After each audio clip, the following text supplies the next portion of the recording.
Masih di Kompas Malam, Saudara, rencana pemerintah menghentikan siaran TV analog dan menggantinya dengan siaran TV digital adalah untuk meningkatkan kesejahteraan masyarakat. Karena dengan beralih ke digital, masyarakat bisa menikmati tayangan yang lebih jernih dan berkualitas. Hal itu disampaikan Komisi Penyiaran Indonesia Daerah Jawa Tengah agar masyarakat tidak khawatir dengan peralihan siaran TV analog ke TV digital mulai 30 April nanti.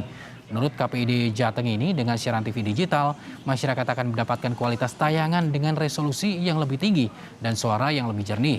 Selain itu, juga akan banyak ragam pilihan saluran TV yang bisa dinikmati secara gratis.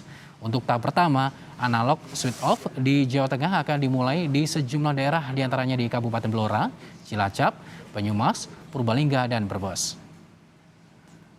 Tengah berharap masyarakat untuk meyakini bahwa perpindahan, bahwa migrasi dari analog ke digital ini tujuan akhirnya adalah kesejahteraan masyarakat, juga jernihnya informasi yang akan mereka terima. Jadi tidak perlu berat hati, mari bersama-sama sengkuyung bareng kita migrasi.